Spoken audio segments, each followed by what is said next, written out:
कभी सोचा है कि अगर हमारी जानने की इच्छा, हमारी जिज्ञासा हमें किसी ऐसी जगह ले जाए जहां से वापसी मुमकिन ना हो? आज हम अनंत का दरवाजा नाम की एक कहानी के जरिए इसी गहरे सवाल की तह तक जाएंगे। देखिए, ये कहानी सिर्फ स्पेसशिप और एलियंस की नहीं है। ये कहानी हमारी अपनी उत्सुकता और उसके खतरनाक नतीजों की है।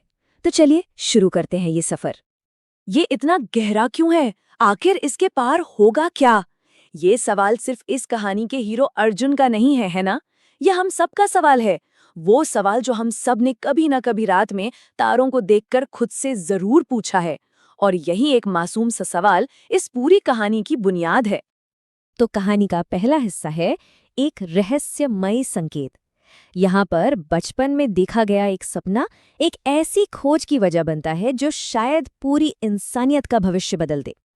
कहानी का हीरो है अर्जुन, आईएसआरओ का एक बहुत ही होनहार साइंटिस्ट। पर उसकी कहानी किसी बड़ी सी लैब से नहीं, बल्कि भारत के एक छोटे से गांव से शुरू होती है, जहां रात में तारों को घूरना उसका सबसे बड़ा शौक था, उसका जुनून था। और अब वही बचपन का जुनून उसकी जिंदगी का मकसद बन चुका है। तो अर्जुन काम किस पर कर रहा था? एक चीज है जिसे कहते हैं कॉस्मिक इको सिग्नल्स। अब ये नाम सुनने में थोड़ा भारी भरकम लगता है, पर असल में ये अंतरिक्ष में तैरती वो हल्की रेडियो तरंगे हैं जो ग्रहों या तारों से टकराकर वापस आती हैं। आमतौर पर इनका पैटर्न बिल्कुल प्रिडिक्टेबल होता है, मतलब जैसे समंदर की लहरें हों, एक जैसा। लेकिन फिर एक दिन कुछ ऐसा हुआ जिसने सब कुछ बदल दिया। एक नया सिग्नल मिला, और ये सिग्नल ये नॉर्मल नहीं था, ये अननेचुरल था। इसमें एक अजीब सी लय थी, एक रिदम। ऐसा लग रहा था मानो गहरे अंतरिक्ष से किसी का दिल धड़क रहा हो। ये साइंस के किसी भी नियम में फिट नहीं बैठ रहा था।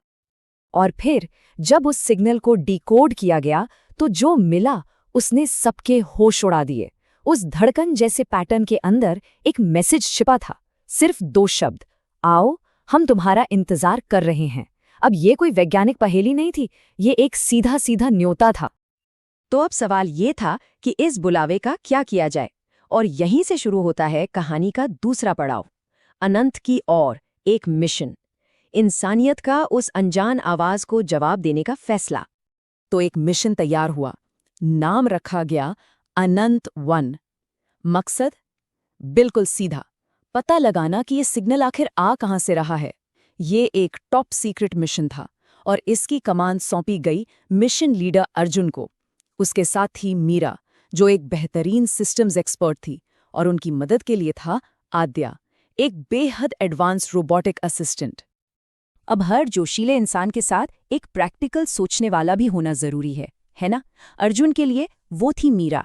मीरा हमेशा हकीकत को देखती थी, और उसने अर्जुन को एक बहुत जरूरी सलाह दी। उसने कहा, अर्जुन, जिज्ञासा और भावनाओं में फर्क होता है। तुम्हें तय करना होगा कि तुम किसके पीछे जा रहे हो। और अब हम पहुंचते हैं कहानी के सबसे अहम मोड़ पर, अज्ञात दरवाजे के पार। सफर उन्हें अंतरिक्ष के एक ऐसे कोने में ले आता है जहां उन्हें एक नामुमकिन फैसला लेना था। सिर्फ 3 दिन का सफर और अनंत 1 अपनी मंजिल पर था।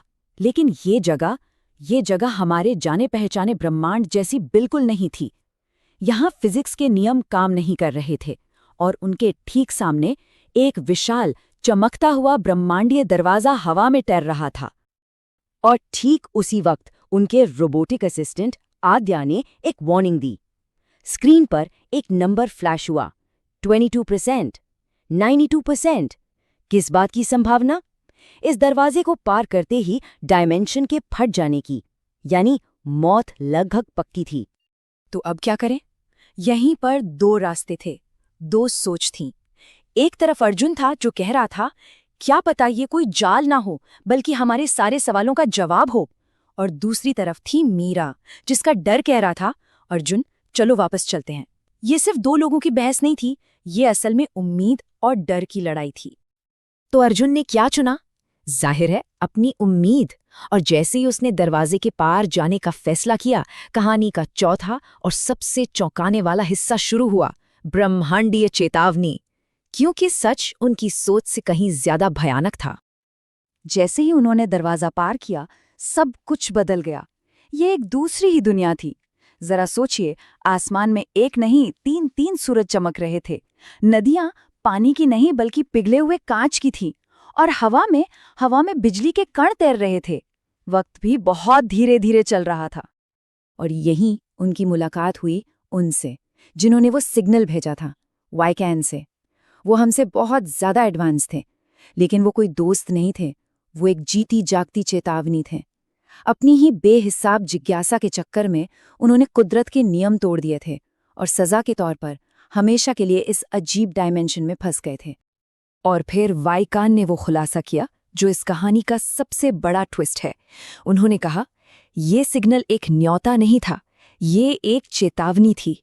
हमने तुम्हें यहाँ बुलाने के लिए नहीं, बल्कि तुम जैसे लोगों को दूर रहने के लिए भेजा था। वापस चले जाओ, वरना जो हाल हमारा हुआ है वही तुम्हारा होगा। अब जब सच पता चल चुका था तो बस एक ही चीज मायने रखती थी, किसी तरह यहाँ से जिंदा निकलना। और यहीं से कहानी का आखिरी हिस्सा शुरू होता है, वापसी और एक बहुत बड़ा सबक।